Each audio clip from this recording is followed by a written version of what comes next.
નમસ્કાર મિત્રો, કેમ છો? આશા રાખું છું કે તમે બધા સહકુશળ હશો. હું પણ સહકુશળ છું. આજે 17 ઓગસ્ટ 2026નું કરંટ અફેર લઈને તમારા માટે હાજર થઈ ગયો છું. તો ચાલો મોડું ન કરતા આજનો વિડીયો શરૂ કરીએ છીએ. એની પહેલાં કહેવા માંગીશ કે ચેનલ પર નવા છો તો સબસ્ક્રાઇબ કરીને રાખજો. વિડીયો ગમે તો એક લાઇક કરી દેજો અને ભાઈબંધ દોસ્તાર ફેમિલી મેમ્બર સાથે વિડીયો શેર જરૂર કરજો. જે પણ લોકો ગવર્મેન્ટ એક્ઝામની તૈયારી કરતા હોય, કારણ કે દરરોજ લોંગ વિડીયોમાં કરંટ અફેર્સ અને શોર્ટ વિડીયોમાં જનરલ નોલેજ લઈ અને આવતો રહું છું અને તમને અપગ્રેડ કરતો રહું છું. તો ચાલો મોડું ન કરતા આજનો વિડીયો શરૂ કરીએ છીએ. 17 ઓગસ્ટ 2026 કરંટ અફેરનો પહેલો પ્રશ્ન છે, એશિયાની પ્રથમ desert theme drive through night safari ક્યાં બનાવવામાં આવશે? ઓપ્શન એ છે ગુજરાત, બી છે મધ્યપ્રદેશ અને સી છે રાજસ્થાન. સાચો જવાબ છે ગુજરાત. ઘટનાની માહિતી, એશિયાની પ્રથમ desert theme drive through night safari ગુજરાતમાં બનાવવામાં આવશે. સ્થળ કચ્છ જિલ્લો, ગુજરાત, ઘોરડો વિસ્તાર નજીક વ્હાઇટ રણ વિસ્તાર. સમાચાર તારીખ ઓગસ્ટ 2026 મંથમાં. મંજૂરી ગુજરાત સરકાર, વન વિભાગ, પર્યાવરણ, વન અને હવામાન પરિવર્તન વિભાગ. ઉદ્દેશ્ય વન્યજીવ સંરક્ષણ, ઇકો ટુરિઝમને પ્રોત્સાહન, સ્થાનિક રોજગાર સર્જન અને ગુજરાતને વિશ્વ સ્તરના પર્યટન નકશા પર મજબૂત બનાવવું. મુખ્ય વિશેષતાઓ, ડેઝર્ટ થીમ આધારિત પ્રથમ ડ્રાઈવ થ્રુ નાઇટ સફારી, એશિયામાં પ્રથમ, વિશાળ રણ વિસ્તાર, રેતીલા ટેકરીઓ અને સ્થાનિક વન્યજીવોનું રાત્રે અવલોકન, ઇલેક્ટ્રિક ગોલ્ડ કાર્ટ વાહનો દ્વારા સફારી, ગુપ્તી મૈત્રી ઇકો ફ્રેન્ડલી સુવિધાઓ, લાઇટ અને સાઉન્ડ શોની વ્યવસ્થા, કચ્છના લોક સંસ્કૃતિના હસ્તકલા સાથે જોડાયેલા પર્યટન અનુભવ. અંદાજિત ખર્ચ ₹450 થી 500 કરોડ અંદાજિત શરૂઆત 2027 સુધી કાર્યરત થવાનું લક્ષ્યાંક. મહત્વ, ગુજરાતના પર્યટન ક્ષેત્રમાં ક્રાંતિ લાવશે અને સ્થાનિક અર્થતંત્રને બળ આપશે. સ્ટેટિક ગુજરાત ફોર રાજધાની ગાંધીનગર, મુખ્યમંત્રી ભૂપેન્દ્ર પટેલ, રાજ્યપાલ આચાર્ય દેવવ્રત. સ્થાપના 1 મે 1960માં. સત્તાવાર ભાષા ગુજરાતી. High court Gujarat high court Ahmedabad. પરીક્ષાલક્ષી પોઈન્ટ છે, ગુજરાત રણ ઉત્સવ ક્યાં ઉજવે છે? તો કે કચ્છમાં. કચ્છનું વ્હાઇટ રણ ક્યાં આવેલું છે? ગુજરાતનો રાજ્ય પક્ષી ગ્રેટ ઇન્ડિયન બર્ડ્સ. ગુજરાતનો રાજ્ય પ્રાણી એશિયાટિક સિંહ. કચ્છ જિલ્લાની રાજધાની Bhuj. Drive through night safari concept અને લાભ. બીજો પ્રશ્ન છે, ભારતની પ્રથમ ડાર્ક સ્કાય કમ્યુનિટી ક્યાં બનશે? ઓપ્શન એ છે મિઝોરમ, બી છે મહારાષ્ટ્ર અને સી છે છત્તીસગઢ. સાચો જવાબ છે મહારાષ્ટ્ર. ભારતની પ્રથમ ડાર્ક સ્કાય કમ્યુનિટી મહારાષ્ટ્ર રાજ્યમાં બનાવવામાં આવશે. સ્થળ પાંચગણ અને મહાબળેશ્વર વિસ્તાર. જિલ્લા સતારા, મહારાષ્ટ્ર. જાહેરાત અને નિર્ણય, મહારાષ્ટ્ર સરકાર દ્વારા જુલાઈ 2026માં જાહેરાત કરી હતી. અમલીકરણ સંસ્થા મહારાષ્ટ્ર પ્રદૂષણ નિયંત્રણ બોર્ડ અને સ્થાનિક પ્રશાસન. હેતુ પ્રકાશ પ્રદૂષણ ઘટાડવું અને રાત્રિના આકાશનું વૈજ્ઞાનિક, શૈક્ષણિક અને પર્યાવરણ સંરક્ષણ માટે સંવર્ધન. મુખ્ય મુદ્દાઓ, આ પહેલ આંતરરાષ્ટ્રીય ડાર્ક સ્કાય કમ્યુનિટી ધોરણો અનુસાર હશે. અનાવશ્યક અને અતિરિક્ત લાઇટિંગ પર નિયંત્રણ મૂકવામાં આવશે. ઉર્જા બચત, જંગલી જીવન અને માનવ આરોગ્ય માટે લાભદાયી. પર્યટનને પ્રોત્સાહન, સ્ટાર ગેઝિંગ માટે વિશ્વસ્તરીય સ્થળ બનશે. ભારતમાં વૈશ્વિક સ્કાય નેટવર્કમાં સ્થાન મેળવવામાં મદદ કરશે. સ્થિતિ પ્રસ્તાવિત 2026માં માન્યતા મેળવવાની પ્રક્રિયા શરૂ. વિસ્તારનું ક્ષેત્રફળ આશરે 1500 ચોરસ કિલોમીટર અંદાજિત. મહત્વ, પ્રકાશ પ્રદૂષણ ઘટાડવા ભારતનું પહેલું મોડલ ઝોન બનશે. મહારાષ્ટ્ર વિશે જનરલ નોલેજ. સ્થાપના દિવસ 1 મે 1960. રાજધાની મુંબઈ. મુખ્યમંત્રી દેવેન્દ્ર ફડણવીસ. રાજ્યપાલ CP રાધાકૃષ્ણન. વિસ્તાર ફળ 3,07,700 ચોરસ કિલોમીટર. વસ્તી 2025માં અંદાજિત 12.6 કરોડ. સત્તાવાર ભાષા મરાઠી. ચલણ ભારતીય રૂપિયો. પરીક્ષાલક્ષી પોઈન્ટ છે, પ્રકાશ પ્રદૂષણ શું છે અને તેના સ્ત્રોત. ડાર્ક સ્કાય રિઝર્વ કમ્યુનિટીની વ્યાખ્યા. મહારાષ્ટ્રના મુખ્ય પર્યટન સ્થળો. મહારાષ્ટ્રની સરહદે આવેલા રાજ્યો. રાજ્યનો સ્થાપના દિવસ અને વર્ષ. આંતરરાષ્ટ્રીય ડાર્ક સ્કાય એસોસિએશન કોણ? પર્યાવરણ સંરક્ષણ માટે અન્ય અભિયાન. ત્રીજો પ્રશ્ન છે ઓણમ રોહિણી કયા રાજ્યમાં ઉજવવામાં આવે છે? ઓપ્શન એ છે મણિપુર, બી છે આસામ અને સી છે કેરળ. સાચો જવાબ છે સી કેરળ. ઘટના ઓણમ રોહિણી કેરળ રાજ્યમાં ઉજવાતું એક મહત્વપૂર્ણ સાંસ્કૃતિક તહેવાર છે. ઉત્સવનો ભાગ ઓણમ તહેવારને એક મુખ્ય દિવસ ઓણમ સાથે સંબંધિત છે. ક્યારે ઉજવાય છે? ચિંગમ માસની રોહિણી નક્ષત્રના દિવસે. વર્ષ 2026માં તારીખ 17 ઓગસ્ટ 2026માં રોહિણી નક્ષત્ર મુજબ બદલાઈ શકે છે. સંબંધિત રાજ્ય તો કેરળ. પ્રકાશ મુખ્યત્વે કેરળના તમામ જિલ્લાઓમાં ભવ્ય રીતે ઉજવાય છે. ધાર્મિક પૌરાણિક મહત્વ આ દિવસ અશંખ મહાબલી રાજાની વાર્ષિક વાપસીનું પ્રતીક છે. માન્યતા મુજબ મહાબલી આ દિવસે પ્રજાના સુખ સમૃદ્ધિ જોવા માટે પૃથ્વી પર આવે છે. લોકો તેમને ફૂલ, દીવા અને શુભ કાર્યોમાં દ્વારા આવકારે છે. મુખ્ય ઉજવણીઓ પુક્કલમ ફૂલ રંગોળી બનાવી, વલ્લમ કલી નાવ દોડ સ્પર્ધા, ઓણસદ વિશેષ ભોજન, સાંસ્કૃતિક કાર્યક્રમો, નૃત્ય અને ગીત. એશિયાઈ પ્રચાર કેરળ સરકાર માહિતી અને જનસંપર્ક વિભાગ દ્વારા પ્રચાર. હેતુ સંસ્કૃતિનું સંરક્ષણ, પરંપરાનું પ્રોત્સાહન અને એકતાનો સંદેશ આપવો. સ્ટેટિક જીકે કેરળ માટે રાજધાની થિરુવનંતપુરમ, મુખ્યમંત્રી પિનારાઈ વિજયન, રાજ્યપાલ આરિફ મોહમ્મદ ખાન. સ્થાપના દિવસ 1 નવેમ્બર 1956. વસ્તી અંદાજે 2025 મુજબ 3.35 કરોડ. ક્ષેત્રફળ 38,863 ચોરસ કિલોમીટર. સત્તાવાર ભાષા મલયાલમ, અન્ય બોલીઓ તમિલ, કન્નડ અને અંગ્રેજી. High court Kerala high court Ernakulam. પરીક્ષાલક્ષી તમે જુઓ તો ઓણમ કયા રાજ્યનો મુખ્ય તહેવાર છે? તો કેરળ. ઓણમ તહેવારોમાં કયા રાજ્યના સન્માનમાં ઉજવાય છે? તો મહાબલી. ઓણમમાં નવા દોડ સ્પર્ધાને શું કહેવાય છે? વલ્લમકલી. ઓણમનું મુખ્ય ભોજન કયું છે? તો ઓણસદા. ઓણમ તહેવારનો મુખ્ય સંદેશ શું છે? એકતા, સમૃદ્ધિ અને સમાનતા. ચોથો પ્રશ્ન છે સંધ્યા કિરણ કેશલેસ આરોગ્ય સેવા યોજના કયા રાજ્યમાં શરૂ થઈ? ઓપ્શન એ છે કર્ણાટક, બી છે તેલંગાણા અને સી છે આંધ્રપ્રદેશ. સાચો જવાબ છે કર્ણાટક. યોજનાનું નામ સંધ્યા કિરણ કેશલેસ આરોગ્ય સેવા યોજના. કયું રાજ્ય? તો કે કર્ણાટક. શરૂઆત ઓગસ્ટ 2026થી થઈ. કોણે શરૂ કરી? કર્ણાટક રાજ્ય સરકારે. સંબંધિત વિભાગ આરોગ્ય અને પરિવાર કલ્યાણ વિભાગ કર્ણાટક. હેતુ રાજ્યના નાગરિકોનો કેશલેસ અને ગુણવત્તાપૂર્ણ આરોગ્ય સેવા પ્રદાન કરી આરોગ્ય ખર્ચનો બોજ ઓછો કરવો. મુખ્ય વિશેષતાઓ આ યોજના હેઠળ પરિવારને દર વર્ષે 5 લાખ સુધીની કેશલેસ સારવાર લાભ મળશે. સરકાર અને માન્ય ખાનગી હોસ્પિટલમાં કેશલેસ સારવાર ઉપલબ્ધ. Smart health card digital card દ્વારા સારવાર મળશે. હોસ્પિટલમાં પેપરલેસ અને કેશલેસ પ્રક્રિયા. ગરીબ અને મધ્યમ વર્ગના પરિવારનો વિશેષ લાભ. મહત્વના મુદ્દા આ યોજના આયુષ્યમાન ભારત એટલે કે પીએમ જય વિશેષ સિદ્ધાંતો પર આધારિત છે. રાજ્ય સરકાર અને ઇન્સ્યોરન્સ કંપનીઓ વચ્ચે ભાગીદારી. આરોગ્ય સેવાઓની પહોંચ અને ગુણવત્તામાં વધારો થશે. Static GK for Karnataka. રાજધાની બેંગલુરુ. મુખ્યમંત્રી સિદ્ધરામૈયા. રાજ્યપાલ છે થાવરચંદ ગેહલોત. સ્થાપના 1 નવેમ્બર 1956. ક્ષેત્રફળ 1,91,791 ચોરસ કિલોમીટર. વસ્તી 2025 મુજબ 6.70 કરોડ. સત્તાવાર ભાષા કન્નડ. ઉચ્ચ ન્યાયાલય કર્ણાટક હાઈકોર્ટ બેંગલુરુ. વિશેષ માહિતી ટેકનોલોજી, કોફી અને રેશમ માટે પ્રસિદ્ધ. પરીક્ષા માટે મહત્વના પોઈન્ટ છે આયુષ્યમાન ભારત યોજના કયા વર્ષમાં શરૂ થઈ? તો 2018માં. પીએમ જય હેઠળ વાર્ષિક કવર કિતના? તો કે 5 લાખ.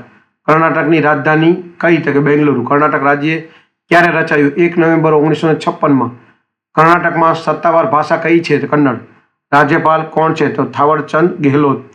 તાજેતરના સમયમાં આરોગ્ય ક્ષેત્રે કર્ણાટકની મુખ્ય પહેલ કઈ? તો સંધ્યા કિરણ યોજના 2026.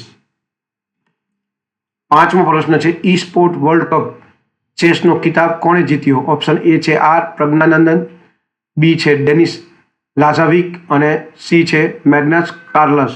સાચો જવાબ છે ઓપ્શન સી મેગ્નસ કાર્લસન. ઘટના e sport world cup 2026 chess tournament ક્યાં યોજાયું? તો રિયાદ, સાઉદી અરેબિયા. તારીખ જુલાઈ ઓગસ્ટ 2026. EWC 2026 અંતર્ગત આયોજક સંસ્થા ઈ સ્પોર્ટ્સ વર્લ્ડ કપ એજ્યુકેશન વિશ્વના ટોચના ઈ સ્પોર્ટ્સ ખેલાડીઓને એક પ્લેટફોર્મ પર લાવી રમતગમત અને ટેકનોલોજીનું વૈશ્વિક સ્તર પ્રોત્સાહન આપવું. મુખ્ય મુદ્દાઓ. મેગ્નસ કાર્લસનને ફાઇનલમાં ઉત્તમ પ્રદર્શન કરીને ખિતાબ જીત્યો. EWC 2026માં ચેસ ઇવેન્ટ માટે કુલ પ્રાઇઝ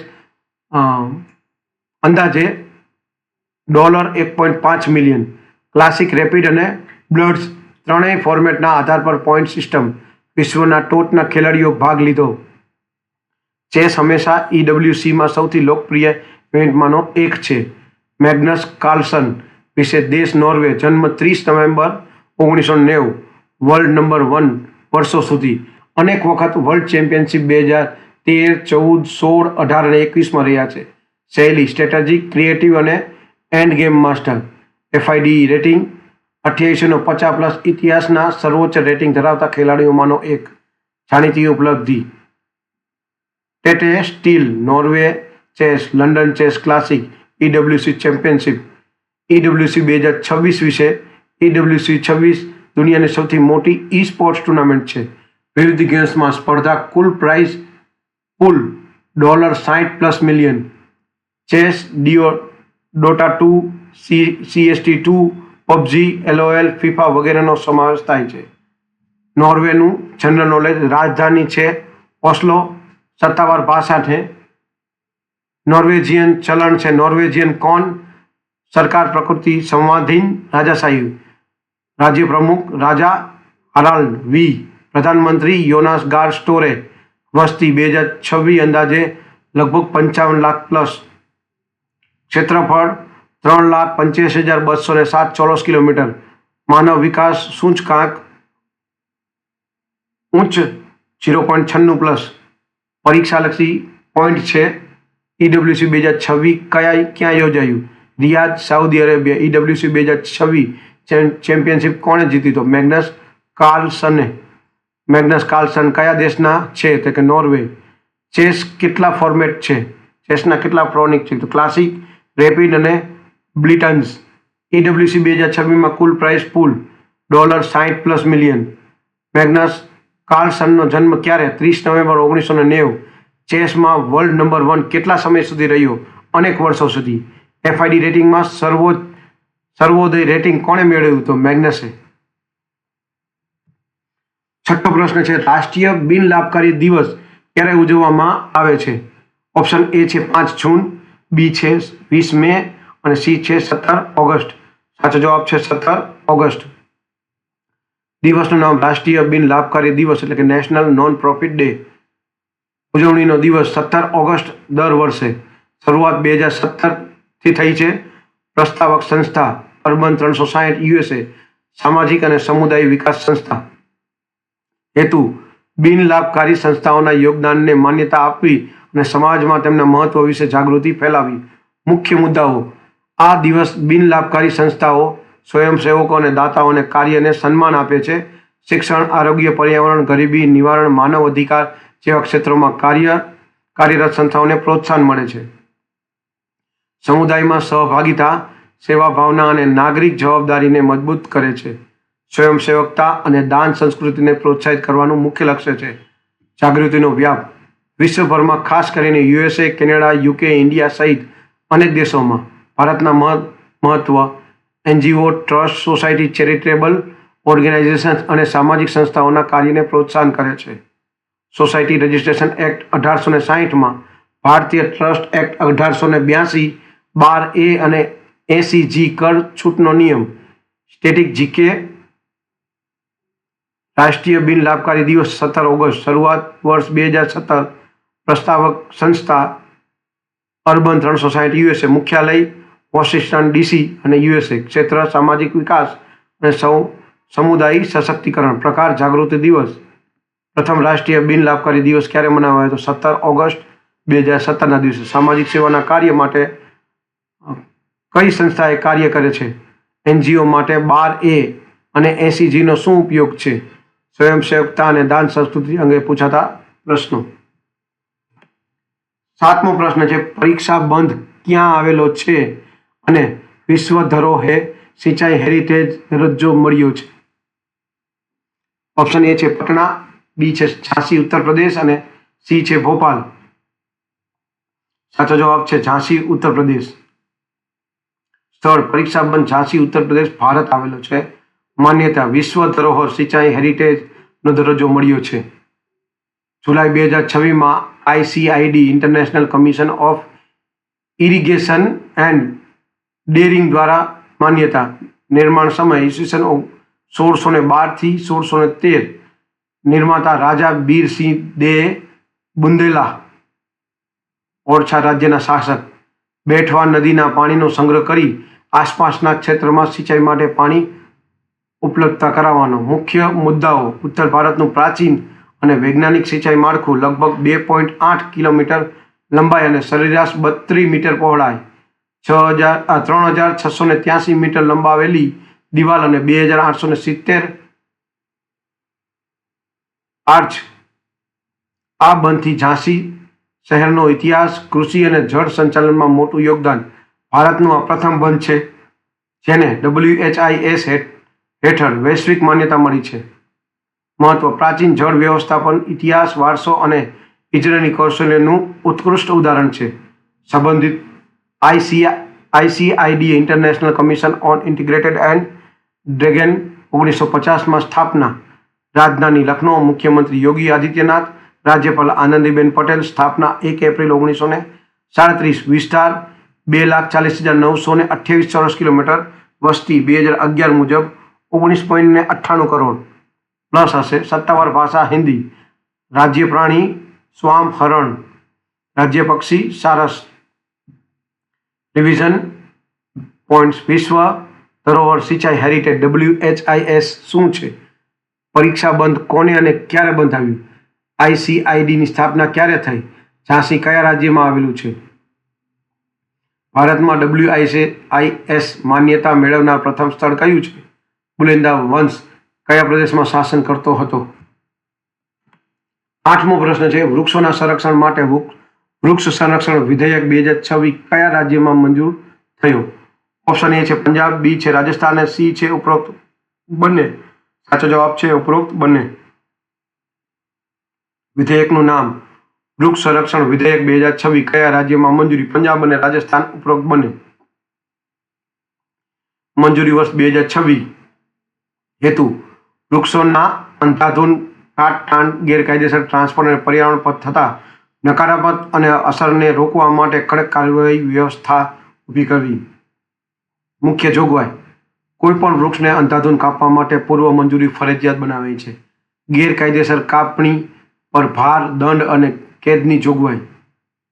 ગ્રામ પંચાયતથી રાજ્ય સ્તર સુધી મોનિટરિંગ અને રિપોર્ટિંગ સિસ્ટમ. વન વિભાગને વધુ અધિકાર અને ઝડપી કાર્યવાહી કરવાની શક્તિ. વૃક્ષોના ટ્રાન્સફર અને પરિવહન માટે ટ્રેકિંગ અને પરવાનગી પ્રણાલી. અપેક્ષિત લાભ હરિયાળી અને જૈવ વિવિધતાનું સંરક્ષણ, પર્યાવરણ સંતુલન જાળવવામાં મદદ, જળવાયુ પરિવર્તન સામે અસર ઘટાડવા મદદરૂપ. સંબંધિત મુદ્દે FAO અનુસાર વૃક્ષો પ્રતિ વર્ષ કરોડો ટન CO2 શોષી લે છે અને ઓક્સિજન ઉત્પન્ન કરે છે. Static GK for Punjab. રાજધાની ચંદીગઢ, મુખ્યમંત્રી ભગવતસિંહ માન, રાજ્યપાલ ગુલાબચંદ કટારિયા. સ્થાપના 1 નવેમ્બર 1966. વિસ્તાર 50,362 ચોરસ કિલોમીટર. વસ્તી 2011 મુજબ 2.77 કરોડ પ્લસ.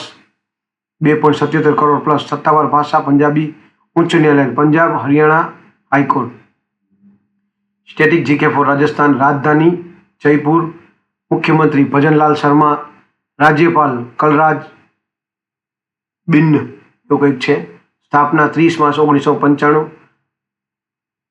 30 માર્ચ 1949.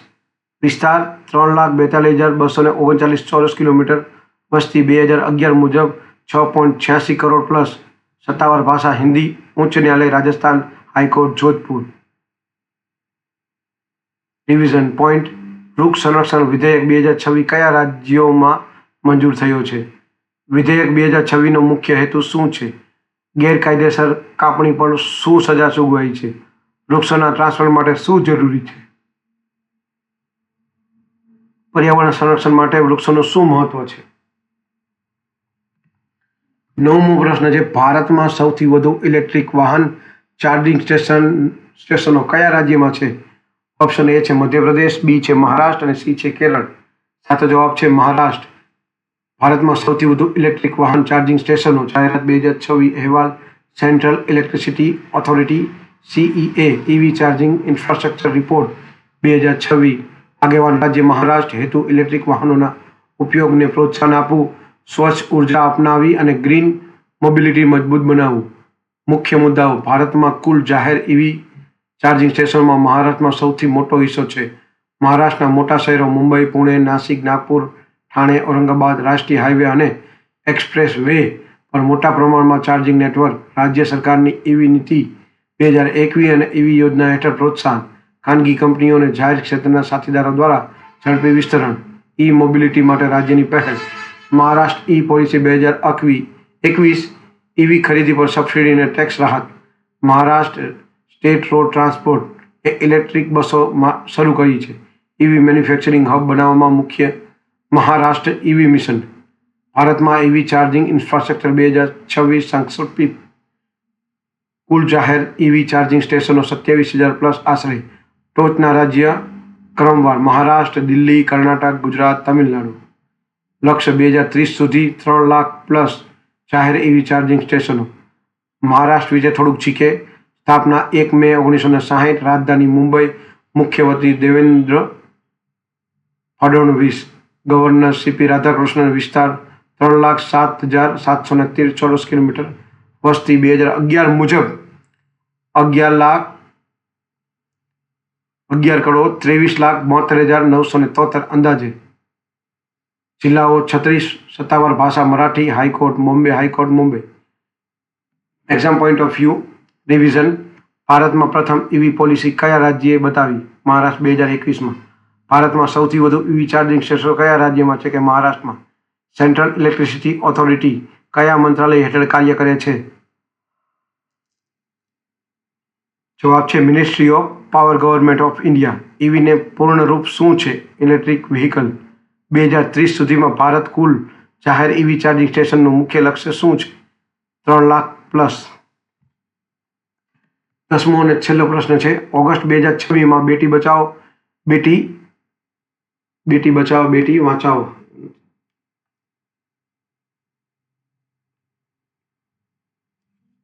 બેટી બચાવો બેટી પઢાઓ યોજના અમલમાં મૂકવાની જાહેરાત કયા રાજ્યના મુખ્યમંત્રીએ કરી? ઓપ્શન એ છે કર્ણાટક, બી છે રાજસ્થાન અને સી છે પશ્ચિમ બંગાળ. તો સાચો જવાબ છે પશ્ચિમ બંગાળ. બેટી બચાવો બેટી ભણાવો છે. યોજનાનું નામ બેટી બચાવો બેટી ભણાવો. બેટી બચાવો બેટી ભણાવો. ઓગસ્ટ 2026 મમતા બેનર્જી, મુખ્યમંત્રી ઓફ પશ્ચિમ બંગાળ દ્વારા રાજ્ય સ્તરે મૂકવાની જાહેરાત. છોકરીઓનું સર્વાંગી વિકાસ, શિક્ષણ, સુરક્ષા અને સમાનતાને પ્રોત્સાહન. મુખ્ય ઉદ્દેશ્ય લિંગ ગુણવત્તામાં સુધારો લાવવો, બાળિકા શિક્ષણમાં વધારો કરવો, બાળિકાઓની સુરક્ષા, સ્વાસ્થ્ય અને સુનિશ્ચિતતા કરવું, સમાજમાં દીકરીઓ પ્રત્યે સકારાત્મક વલણ વિકસાવવું, દીકરીઓના જન્મ, શિક્ષણ અને ઉજ્જવળ ભવિષ્યના પ્રોત્સાહન. મુખ્ય ઘટકો જાગૃતિ અભિયાન અને સમાજ માટે સકારાત્મક વલણ બદલવું, બાળિકા શિક્ષણ માટે સ્કોલરશિપ અને પ્રોત્સાહન, આરોગ્ય, યોગ, પોષણ અને સુરક્ષા માટે વિશેષ કાર્યક્રમો, દીકરીઓના જન્મની નોંધણી અને ટ્રેકિંગ મજબૂત બનાવવું. રાષ્ટ્રીય યોજના. આ યોજના રાષ્ટ્રીય સ્તરે 22 જાન્યુઆરી 2015થી કાર્યરત છે. પશ્ચિમ બંગાળની પહેલ. ઓગસ્ટ 2026માં પશ્ચિમ બંગાળ રાજ્ય સરકારે રાજસ્તરીય વ્યાપક અમલ માટેની જાહેરાત કરી. પશ્ચિમ બંગાળ વિશે થોડુંક શીખે. રાજધાની કલકત્તા. મુખ્યમંત્રી મમતા બેનર્જી. રાજ્યપાલ CV આનંદ બોસ. ભાષા બંગાળી અને અંગ્રેજી. સ્થાપના દિવસ 1 જાન્યુઆરી 1960. ક્ષેત્રફળ 28,752 ચોરસ કિલોમીટર. વસ્તી 2026 વસ્તી 2011 મુજબ 9.13 કરોડ. જિલ્લાઓ 23. લોકસભા બેઠક 42. વિધાનસભા બેઠક 37 અંદાજે. Exam revision. બેટી બચાવો બેટી પઢાઓ યોજના ક્યારે શરૂ થઈ? 22 જાન્યુઆરી 2015માં. આ યોજનાનો મુખ્ય ઉદ્દેશ્ય શું? દીકરીઓનું શિક્ષણ, સુરક્ષા અને સમાન વિકાસ. ઓગસ્ટ 2026માં જાહેરાત કયા રાજ્યમાં થઈ? પશ્ચિમ બંગાળમાં. પશ્ચિમ બંગાળના વર્તમાન મુખ્યમંત્રી કોણ છે? તો મમતા બેનર્જી. આ હતા 17 ઓગસ્ટ 2026ના કરંટ અફેર અને તેના જવાબો. વિડીયો ગમ્યો હોય તો વિડીયોને એક લાઇક કરી દેજો. ચેનલ પર નવા છો તો સબસ્ક્રાઇબ કરી રાખજો, કારણ કે દરરોજ લોંગ વિડીયોમાં કરંટ અફેર્સ અને શોર્ટ વિડીયોમાં જનરલ નોલેજ લઈ અને આવતો રહું છું અને તમને અપગ્રેડ કરતો રહું છું. તો આજ માટે આટલું જ. જય હિન્દ, વંદે માતરમ દોસ્તો.